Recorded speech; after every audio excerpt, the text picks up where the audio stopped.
Screen दिखाई दे रही है? Yes ma'am. ठीक है, तो आज का जो टॉपिक है वो है ब्लड प्रेशर। तो आज हम ब्लड प्रेशर के बारे में पढ़ेंगे कि ब्लड प्रेशर होता क्या है। ठीक है, तो सबसे पहले बात करते हैं डेफिनेशन ऑफ ब्लड प्रेशर की। जो हमारा ब्लड प्रेशर उसको हम कैसे डिफाइन करेंगे।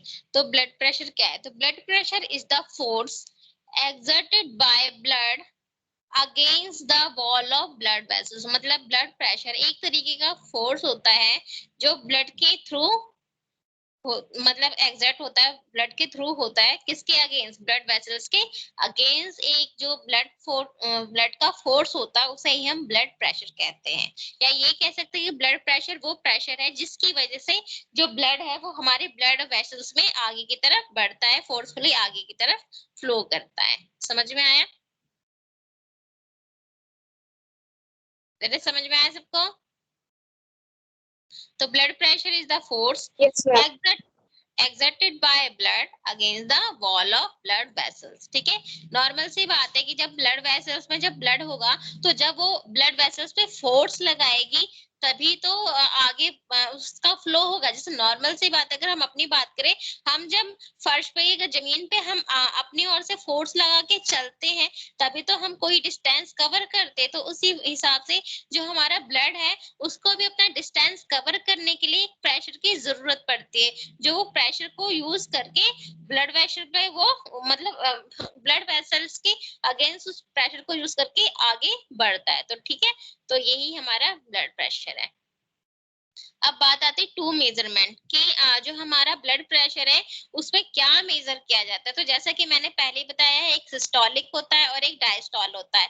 तो जो सिस्टोलिक होता है उसको हम कॉन्ट्रैक्शन कहते हैं और जो डायस्टोल होता है उसको हम रिलैक्सेशन कहते हैं। तो जो हमारा सिस्टोलिक और डायस्टोलिक ब्लड प्रेशर है उन दोनों को लेके हम ब्लड प्रेशर को मेजर करते हैं। तो नॉर्मल जो ब्लड प्रेशर होता है वो 120/80 mmHg के बराबर होता है। तो जो 120 होता है वो जो अपर वाली नंबरिंग होती है, जो अपर साइड में होती है वो 120 मतलब वो डिनोट करती है हमारे सिस्टोलिक ब्लड प्रेशर को, और जो डाउन जो लोअर 80 है वो रिप्रेजेंट करती है हमारी डाउन डायस्टोलिक ब्लड प्रेशर को रिप्रेजेंट करते। तो हमारे सिस्टोलिक और डायस्टोलिक दोनों के थ्रू ही हम ब्लड प्रेशर को मेजर कर सकते हैं।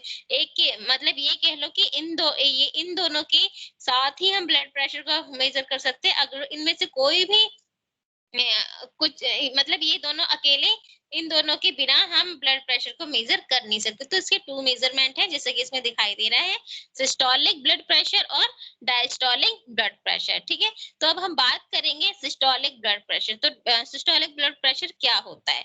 तो systolic blood pressure is the force exerted by arterial wall during systolic. मतलब कहने का मतलब है सिस्टोलिक ब्लड प्रेशर वो फोर्स है जो हमारी आर्टरी के थ्रू एग्जर्ट होती निकलती है, आर्टरियल वॉल के थ्रू निकलती है ड्यूरिंग द कॉन्ट्रैक्शन। मतलब सिस्टोल की जब हमारे हार्ट में या जब हमारे हार्ट में कॉन्ट्रैक्शन होता है जिसको हम सिस्टोल बोलते हैं, कॉन्ट्रैक्शन के टाइम जो आर्टरियल वॉल से जो फोर्स एक्सर्ट होता है वही हमारे सिस्टोलिक ब्लड प्रेशर होता है। ठीक है, it is the maximum pressure during ventricular contraction. और ये कौन सा ये एक तरीके का मैक्सिमम प्रेशर है जो वेंट्रिकल कॉन्ट्रैक्शन के थ्रू मिलता है। ठीक है, अब बात करते हैं डायस्टोलिक ब्लड प्रेशर। तो डायस्टोलिक ब्लड प्रेशर वो फोर्स होता है जो ब्लड की मतलब किसके थ्रू एक्सर्ट होता है, exerted by blood against arterial wall. मतलब जो सिस्टोलिक था उसमें क्या था, जो फोर्स था वो वॉल आर्टरियल वॉल से एक्सर्ट होता था कॉन्ट्रैक्शन के टाइम। लेकिन डायस्टोलिक में इसमें जो फोर्स एक्सर्ट हो रहा है वो ब्लड का हो रहा है किसके against, arterial wall during relaxation. Relaxation के टाइम जो ब्लड एक फोर्स एक्सर्ट करता है आर्टरियल वॉल के अगेंस्ट, उसको ही हम डायस्टोलिक ब्लड प्रेशर कहते हैं। It is maximum pressure when ventricle are relax. और ये मैक्सिमम प्रेशर होता है जब वेंट्रिकल रिलैक्स पोजीशन में होता है। समझ में आया? समझ में आया? Yes ma'am. अब बात होती है नेक्स्ट, इसमें unit of measuring blood pressure is mmHg। ठीक है, जो हमारी ब्लड प्रेशर की जो यूनिट है जिसको हम बोलते हैं mmHg, जिसकी फुल फॉर्म होती है मिलीमीटर ऑफ मर्करी। ठीक है, तो जब भी हम ब्लड प्रेशर नोट करते हैं तो हम उसकी यूनिट हमेशा यूज करते हैं, जिसमें हम लिखते हैं जैसे नॉर्मल जो ब्लड प्रेशर होता है वो 120/80 mmHg होता है। तो mmHg का मतलब है मिलीमीटर ऑफ मर्करी। ठीक है, जैसे इसमें लिखा है normal blood pressure is 120/80 mm of Hg। ठीक है, तो नॉर्मल ब्लड प्रेशर हमारा 120 मतलब सिस्टोलिक अपॉन डायस्टोल, तो सिस्टोलिक है यहाँ पे 120 अपॉन डायस्टोलिक है 80, तो नॉर्मल ब्लड प्रेशर हमारा 120/80 mmHg के बराबर होता है। ठीक है, नेक्स्ट है here systolic pressure is 1 here systolic pressure is 120 mmHg and diastolic pressure is 80 mmHg। यहाँ पे दिखाया गया कि इसमें जो 120 है वो हमारा सिस्टोलिक प्रेशर है और जो 80 है वो हमारा डायस्टोलिक प्रेशर है। ठीक है, अब बात करते हैं नेक्स्ट, इसमें लिखा है pulse pressure is difference between systolic and diastolic pressure. जो हमारा पल्स प्रेशर होता है ना, जो हम पल्स रेट लेते हैं, जो हमारा पल्स प्रेशर है वो हमारा सिस्टोलिक और डायस्टोलिक प्रेशर डिफरेंट होता है। तो ठीक है, तो pulse pressure is the difference between, pulse pressure क्या होता है, सिस्टोलिक और डायस्टोलिक प्रेशर के बीच का जो अंतर है उसे ही हम पल्स प्रेशर कहते हैं। तो जैसे कि इसमें लिखा है pulse pressure is the difference between systolic and diastolic pressure, systolic और डायस्टोलिक प्रेशर के बीच का जो डिफरेंस है उसको ही हम पल्स प्रेशर कहते हैं। Normally pulse pressure is 40 mmHg। ठीक है, तो इसमें क्या है, पल्स प्रेशर नॉर्मल कितना है 40 mmHg। कैसे, अगर मान लो अगर हम 120 में से -80 करें तो कितना होता है, 40 होता है। तो इसमें जो हमारा पल्स प्रेशर है वो है 40 mmHg। क्यों, क्योंकि सिस्टोलिक और डायस्टोलिक में 40 mmHg का ही फर्क है। तो यही हमारा पल्स प्रेशर है। समझ में आया, समझ में आया सबको? Yes, ma'am. अब बात आती है फिजियोलॉजी ऑफ ब्लड प्रेशर। तो अब हम यहाँ बात करेंगे फिजियोलॉजी क्या है, मतलब कैसे काम करता है। ठीक है, तो फिजियोलॉजी ऑफ ब्लड प्रेशर, तो उसमें हमारा आता है कार्डियक आउटपुट। जैसे कि मैंने पहले बता रखा है कार्डियक आउटपुट क्या होता है, तो it is the amount of blood exerted by heart in 1 minute. मतलब 1 मिनट के अंदर हार्ट जितना अमाउंट में ब्लड को एक्सर्ट करता है, मतलब आउटपुट देता है, उसको ही हम कार्डियक आउटपुट कहते हैं।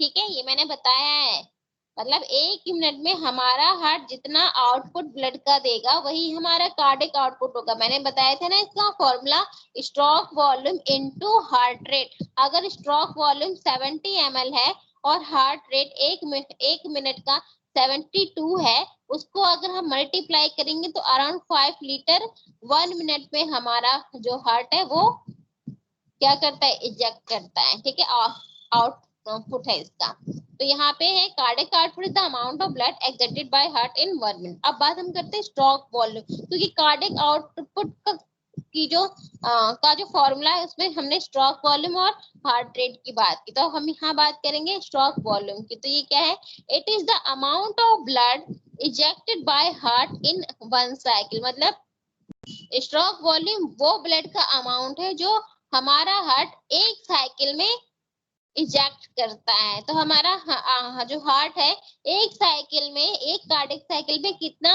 ब्लड इजेक्ट करता है, अराउंड 70 या 80 ml के आसपास वो हमारा ब्लड इजेक्ट करता है। तो normally heart eject 70 to 80 ml blood in 1 cycle. तो एक कार्डियक साइकिल में जो हमारा हार्ट है वो अराउंड 70 ml ब्लड को इजेक्ट करता है। तो ये जैसा यहाँ दिखाई दे रहा है, cardiac output is stroke volume into heart rate. तो हमारी 1 मिनट में हमारी पल्स रेट, हमारी हार्ट रेट कितनी होती है, पल्स रेट की बोलते हैं, तो हमारी 72 नॉर्मल जो हार्ट रेट होती है 1 मिनट में वो होती है 72। तो स्ट्रोक वॉल्यूम अगर नॉर्मल अगर 70 है, अगर हम 70 को 72 से मल्टीप्लाई करेंगे तो अराउंड 5 लीटर के आसपास हमारा कार्डियक आउटपुट होगा इन 1 मिनट। समझ में आया? समझ में आया? Yes, ma'am.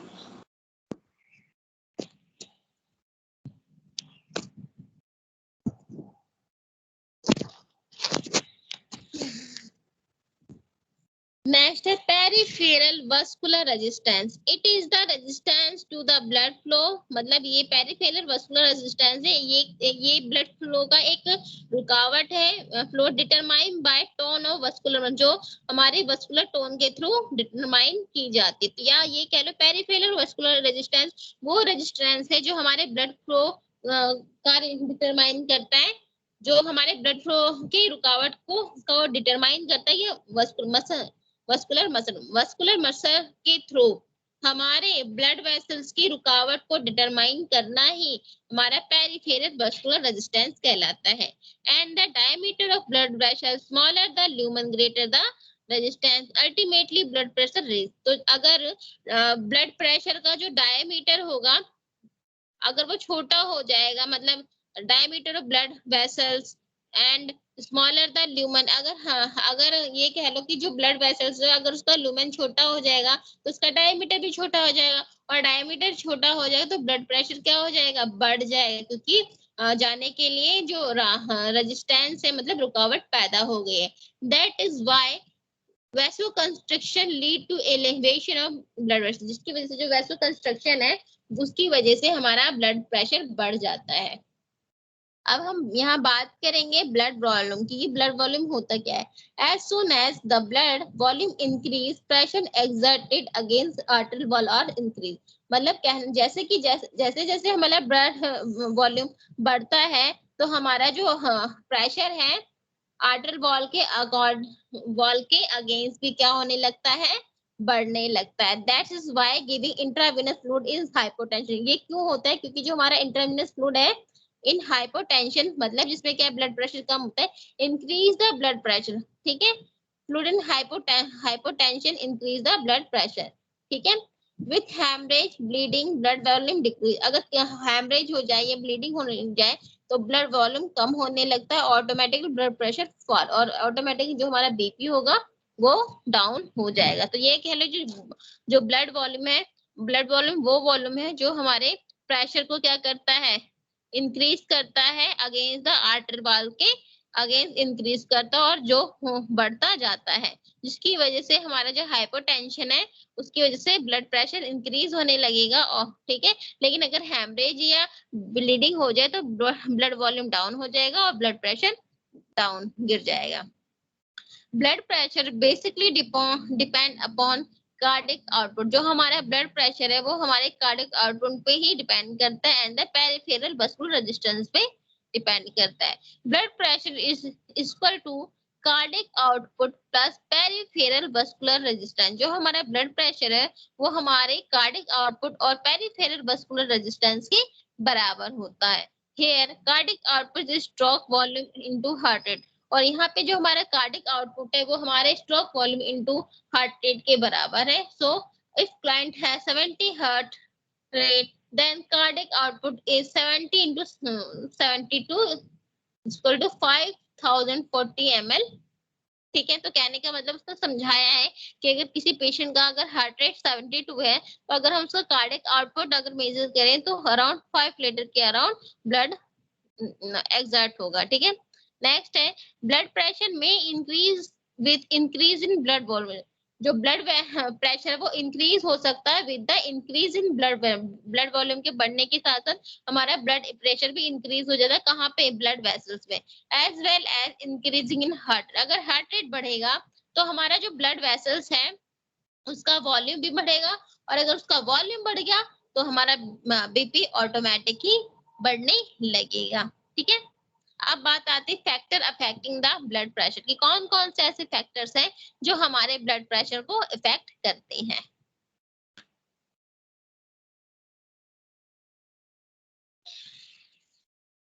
यहाँ तक सबको समझ में आ गया था? Yes, ma'am. अब बात करते हैं कौन कौन से ऐसे फैक्टर्स हैं जो हमारे ब्लड प्रेशर को इफेक्ट करते हैं। अब सबसे पहले आता है एज, ठीक है। तो जैसे जैसे एज बढ़ती जाती है वैसे वैसे बीपी भी बढ़ता जाता है, तो सबको मालूम है, ठीक है। तो जैसे जैसे एज बढ़ती वैसे वैसे बीपी भी बढ़ता है। तो यहाँ पे एज जो है हमारे ब्लड फैक्टर अफेक्टिंग फैक्टर है फॉर द ब्लड प्रेशर। तो यहाँ एज इसमें लिखा है blood pressure vary throughout the age. जो ब्लड प्रेशर होता है वो एज के अकॉर्डिंग वेरी करता है। As age increase BP also raise. जैसे ही एज बढ़ती जाती है वैसे बीपी भी बढ़ता जाता है। इन्फेंट ब्लड, जैसा कि दिखा रखा है इसमें, infant blood pressure is 65 to 150 upon 42 to 80 mmHg। जो इन्फेंट होते हैं उनका जो ब्लड प्रेशर 65 से लेकर 115 अपॉन में 42 से लेकर 80 mmHg के बराबर हो सकता है। वो पेशेंट के या इन्फेंट के एज के अकॉर्डिंग है, ठीक है। 7 ईयर चाइल्ड, 7 ईयर का चाइल्ड होगा उसका जो बीपी होगा वो 87 से लेकर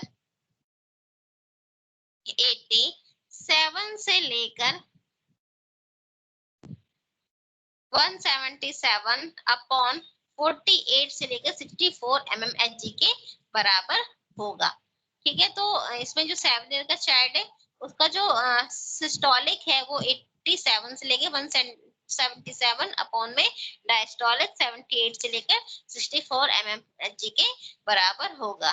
अगर नॉर्मल डेट की बात की जाए तो नॉर्मल जो ब्लड प्रेशर लड़का होता है वो 120/80 mmHg के बराबर होता है, जैसा कि हमने पहले पढ़ रखा है। In older people systolic pressure rise with decrease elasticity.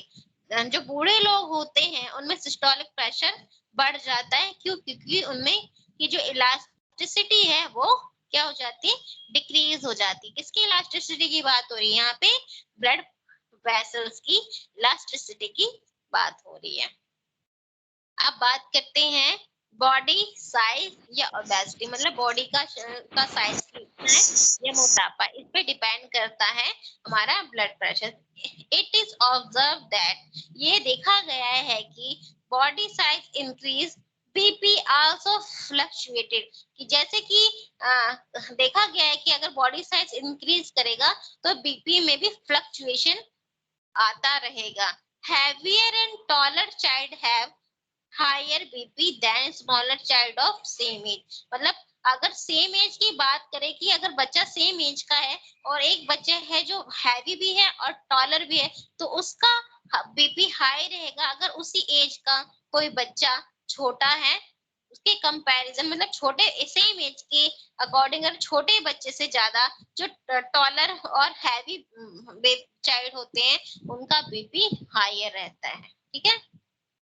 अब नेक्स्ट है इमोशंस या स्ट्रेस, मतलब इमोशंस आगे या स्ट्रेस में आगे, तो ये भी हमारे बीपी अफेक्टिंग फैक्टर्स, तो जिसमें अगर कोई पर्सन एंजाइटी फील कर रहा हो, फियर फील कर रहा हो, पेन में हो, स्ट्रेस फील कर रहा हो, सिम्प्टोमेटिक नर्वस सिस्टम गेट, जिसकी वजह से क्या हो, symptomatic nervous system gate activated हो सकते हैं, कॉजिंग वैसोकंस्ट्रिक्शन, जिसके वैसोकंस्ट्रिक्शन हो सकता है, इंक्रीज हार्ट कॉन्ट्रैक्शन, जिसकी वजह से हार्ट का कॉन्ट्रैक्शन बढ़ सकता है।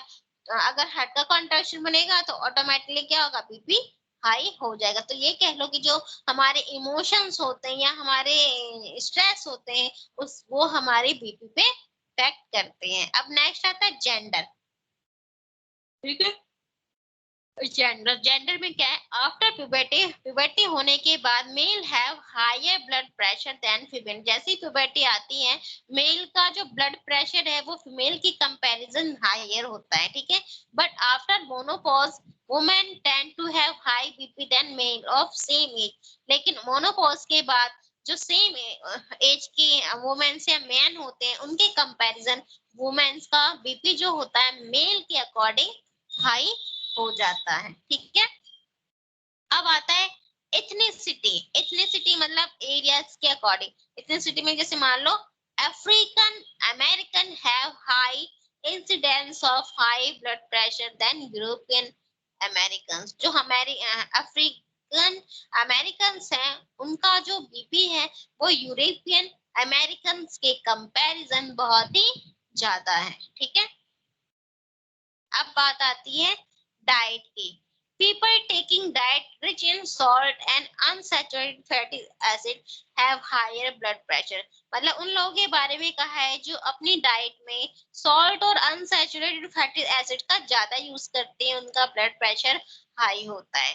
Cocaine use also increase blood pressure. जो कोकेन है वो भी हमारा ब्लड प्रेशर को क्या करती है, इंक्रीज करती है।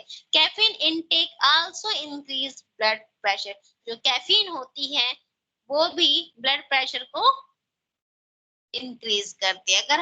अगर इस कैफीन की बात करें तो जो हम चॉकलेट यूज करते हैं, चॉकलेट भी कैफीन होती है। इसलिए चॉकलेट, अगर किसी को हाई बीपी की प्रॉब्लम है तो उस पर्सन को कभी भी चॉकलेट नहीं देनी चाहिए, क्योंकि अगर उसको चॉकलेट, हाई बीपी पर्सन को अगर चॉकलेट देंगे तो उनका बीपी और हाई हो जाता है। इसलिए अगर जिस पर्सन का बीपी लोअर होता है, अगर वो पर्सन अगर कैफीन का यूज करे, मतलब चॉकलेट या कॉफी पिए, तो उसका बीपी इंक्रीज हो जाता है, नॉर्मल पोजीशन पे आ जाता है। इसलिए जब भी कभी किसी का बीपी लो हो तो उसे कैफीन या कैफीन रिलेटेड चीजें देनी चाहिए, जैसे कॉफी देनी चाहिए, नहीं तो चॉकलेट देनी चाहिए, जिससे उनका बीपी नॉर्मल पोजीशन पे आ जाएगा। लेकिन अगर किसी का हाई बीपी है तो उसे कभी भी भूल करके ना तो चॉकलेट देनी चाहिए और ना ही कॉफी देनी चाहिए। क्यों? क्योंकि ऑलरेडी उसका बीपी हाई है, कैफीन के यूज करने से उसका बीपी और हाई हो जाएगा और हेमरेज होने के चांसेस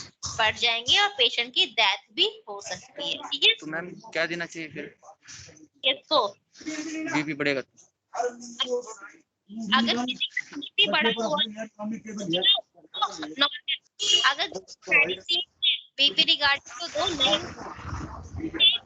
खाने को दो।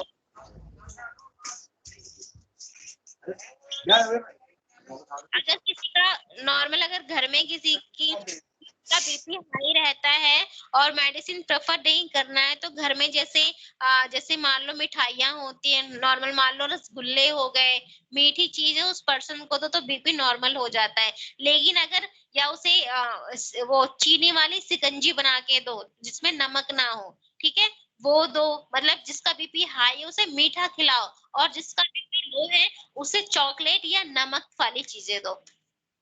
समझ में आया? समझ में आया सूरज?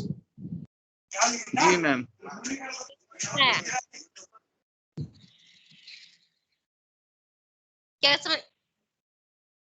क्या समझ में आया? वही जो जिसका मतलब बीपी कम रहता है उसने मतलब उसे वो खाना चाहिए।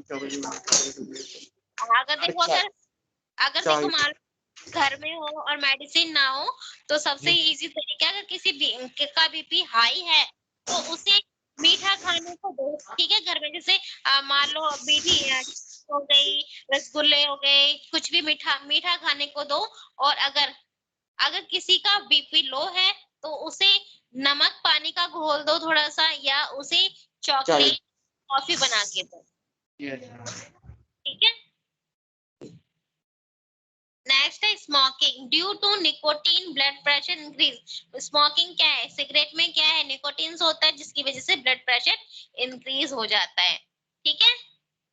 अब है हमारा exercise. Regular exercise decrease the BP pressure, help in keeping BP normal. Exercise, daily exercise करने से जो हमारा बीपी प्रेशर है वो क्या हो जाता है? डिक्रीज हो जाता है, जिसकी वजह से हमारा जो बीपी है वो हमेशा नॉर्मल रहेगा। तो रेगुलर एक्सरसाइज करते रहना चाहिए। ठीक है। नेक्स्ट है diurnal variation. Diurnal variation जिसमें क्या यूजुअली पर्सन है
अब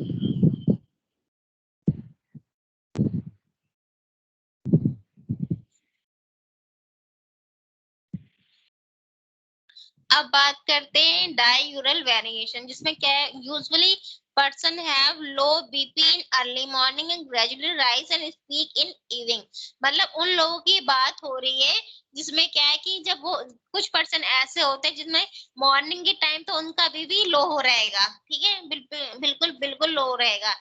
फिर फिर जैसे टाइम बढ़ेगा वैसे वैसे उनका जो बीपी है वो बढ़ने लगेगा, और इवनिंग में तो बहुत ही ज्यादा। मतलब ये कह लो कि ऐसे लोगों की बात हो रही डाई यूरिनल वेरिएशन, जिसमें ऐसे लोगों की बात हो रही है कि मॉर्निंग के टाइम तो उनका बीपी लो है और इवनिंग के टाइम उनका बीपी हाई है। मतलब उनके में ना तो नॉर्मल है ना हाई है, मतलब दोनों ही इन्वॉल्व है, मॉर्निंग में कम और इवनिंग में ज्यादा बीपी। तो ये आते हैं हमारे डाई यूरिनल वेरिएशन में। अब आता है मेडिकेशन, ठीक है, मेडिकेशन की वजह से भी इफेक्ट पड़ता है। तो इसमें medication such as opioids, analgesics, antihypertensive drug have greater effect on BP। कुछ ऐसे मेडिसिन जैसे कि opioids या analgesic हो गई, एंटी हाइपरटेंशन जो ड्रग है वो हमारे बीपी पे ज्यादा इफेक्ट डालती है।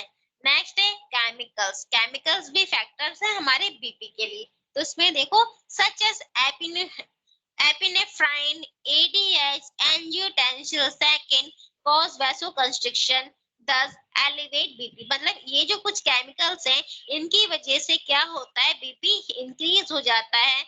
Histamine kinase cause vasodilation 10 decrease. अगर वैसो कंस्ट्रक्शन होगा तो बीपी इंक्रीज होगी, अगर वैसो डायलेशन होगा तो बीपी डिक्रीज हो जाएगी।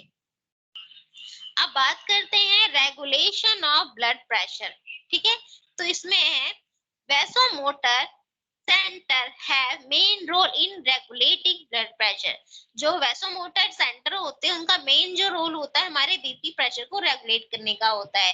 नेक्स्ट है chemo receptor and para receptor located throughout the artery system are sensitive to blood volume। जो हमारे कीमो रिसेप्टर और बारा रिसेप्टर है वो क्या हमारे आर्टरी सिस्टम में मतलब क्या है लोकेटेड होते हैं, जो हमारे वॉल्यूम ब्लड वॉल्यूम के लिए बहुत ज्यादा सेंसिटिव और साथ साथ उसकी केमिकल कंपोजिशन के लिए, ठीक है।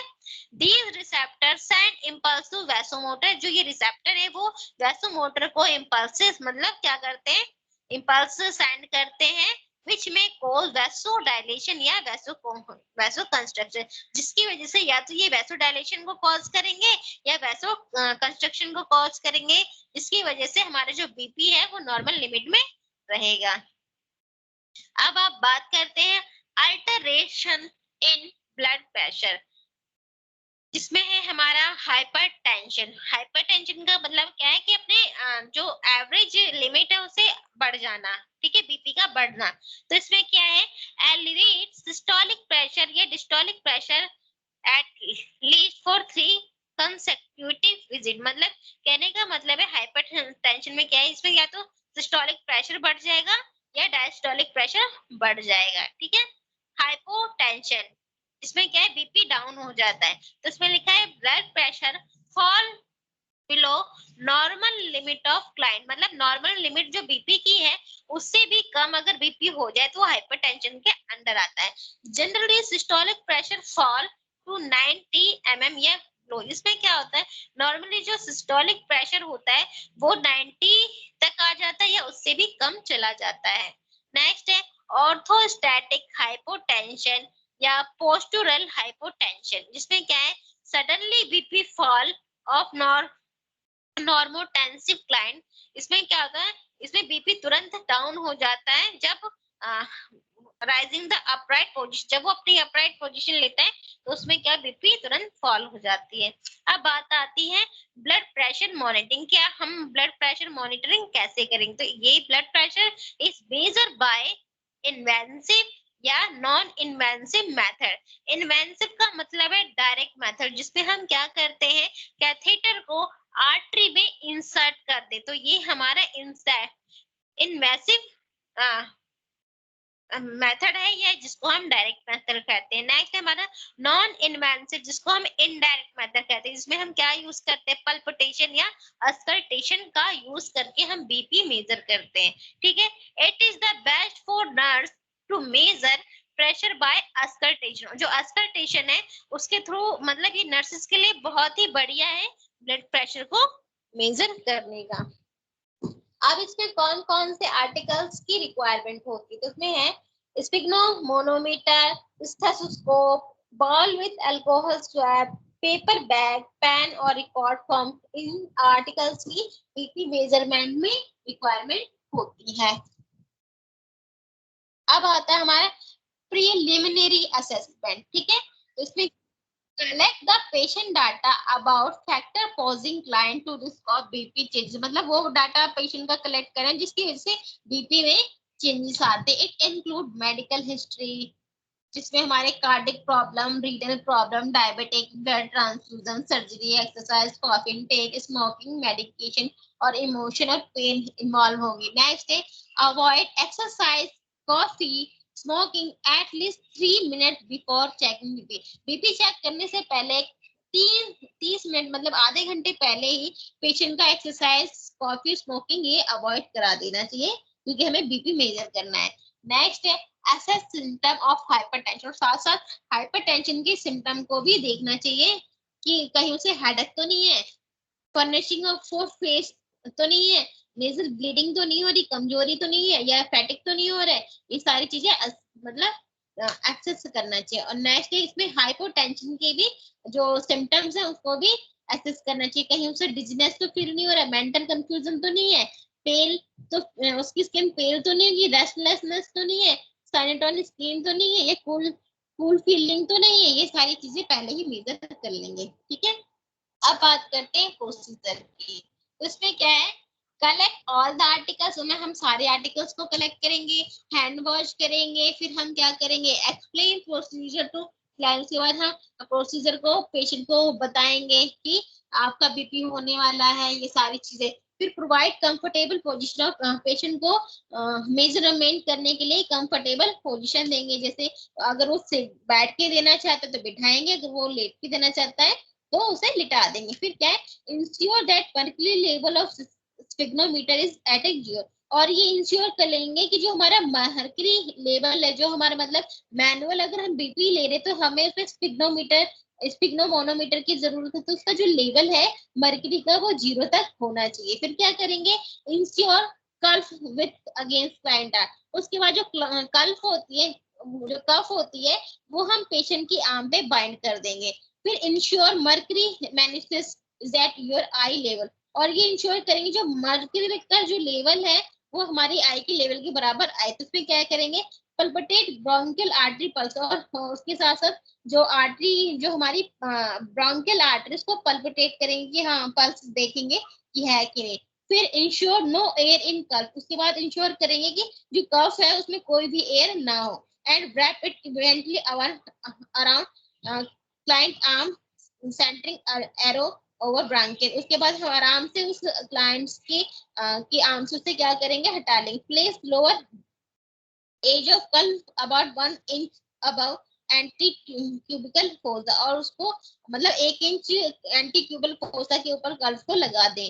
टक the end of wrap under cuff, और जो जो क्या करेंगे, कल्फ को रैप कर देंगे। ठीक है, उसके बाद क्या करेंगे, ensure that connecting tube red are free of each, और ये इंश्योर करेंगे जो कनेक्टिंग ट्यूब है वो फ्री हो। ठीक है, instrument systolic pressure by palpitating the artery with finger tip of one hand while inflating cuff rapid pressure. मतलब कहने का मतलब है कि जब हम क्या करेंगे, हमने कल्फ को लगा लिया और जो हमारा पल्पिटेटिंग पल्सेस है उस वाले एरिया पे हमने फिंगर टिप्स को यूज किया, वन हैंड की फिंगर प्रिंट को यूज किया, और कल्फ जो हमने लगाया है, कल्फ हमने लगाया उसकी नोब हम खोल देंगे। इसकी वजह से जो हवा होगी वो धीरे धीरे इनफ्लेट डाउन होने लगेगी, और जिसकी वजह से जो बीपी है, जो मर्करी लेवल है वो भी धीरे धीरे डाउन होने लगेगा। ये हम नोटिस करेंगे। प्लेस या आईपी ऑन स्टेथोस्कोप, और साथ साथ जो हमने स्टेथोस्कोप स्टेथोस्कोप हमने अपनी पल्पिंग आर्टरी, ब्रोंकियल आर्टरी पे अटैच की है, वहां पे हम क्या करें, स्टेथोस्कोप को लगाए और ध्यान से कान लगा के आराम से सुनेंगे कि कहाँ पे बैल बज रही, मतलब कहाँ पे छोटा सा साउंड आ रहा है, और जहाँ भी साउंड आ रहा है उसको हम नोट कर लेंगे। और जहाँ मतलब दो साउंड होते हैं, एक तो जो पहला साउंड होता है वो सिस्टोलिक होता है, जो दूसरा साउंड होता है वो डायस्टोलिक होता है। फिर क्या करेंगे, close wall of pressure ball, और उसके बाद हम वॉल को क्लोज कर देंगे clockwise until that time. Rapidly inflate pulp of 30 mmHg above palpitating systolic pressure.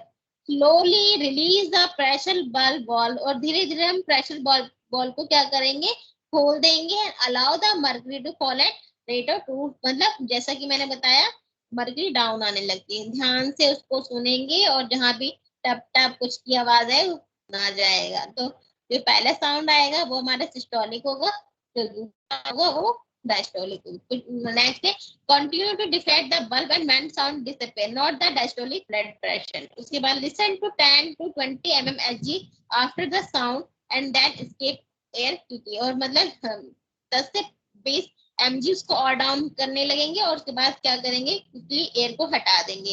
Remove कल्प, हमने कल्प को हटा दिया। फिर हम क्लाइंट को बताएंगे कि आपकी बीपी की रीडिंग कैसे आई है, और पेशेंट को वापस उसकी कंफर्टेबल पोजीशन पे पहुंचा देंगे, ठीक है, और उसकी जो रिकॉर्डिंग है उसको बता देंगे। ठीक है, नेक्स्ट है रिप्लेस आर्टिकल। उसके बाद हम आर्टिकल्स को रिप्लेस करेंगे। क्या करें, क्लीन ईयर पीस को क्लीन करेंगे, बेल को करेंगे, डायफ्राम और स्टेथोस्कोप को करेंगे, ठीक है।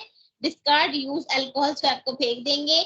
आर्टिकल्स और place article to their correct, और जहां जहां से वो आर्टिकल्स ले गए थे उनकी करेक्ट पोजीशन पे पहुंचा देंगे। फिर हम हैंड वॉश कर देंगे। अब है रिकॉर्डिंग वाइटल साइंस में, कि as record is legal document, it protect the hospital as well as client. ठीक है, जो रिकॉर्डिंग है वो लीगल डॉक्यूमेंट है, ये क्या करते हैं, हॉस्पिटल को प्रोटेक्ट करते हैं और क्लाइंट को भी, मतलब पेशेंट को भी प्रोटेक्ट करते हैं। Nurses must document the reading of visual vital sign and any deviation. जो नर्स होगी वो हर चीज का डॉक्यूमेंट करेगी, चाहे वो वाइटल साइन हो और अदर डेरिवेशन का भी। Well documenting vital sign she should follow organisation policy procedure. मतलब जब वो डॉक्यूमेंटेशन वाइटल साइन का करेगी तो जो नर्स है वो उस ऑर्गेनाइजेशन की जो पॉलिसी उसको फॉलो अप करेगी। Vital sign can be documented on graphic sheet. जो वाइटल साइन है उसको ग्राफिक शीट पे डॉक्यूमेंटेड किया जाता है, ठीक है। In case of abnormality detect, अगर अबनॉर्मलिटी डिटेक्ट हुई तब उसे ग्राफिक शीट पे लिखा जाता है, ठीक है। Vital sign are documented on vital chart as well as graphic sheet. जो वाइटल साइन है उसको वाइटल चार्ट पे ही डॉक्यूमेंटेड की जाती है, ग्राफिक शीट, ठीक है।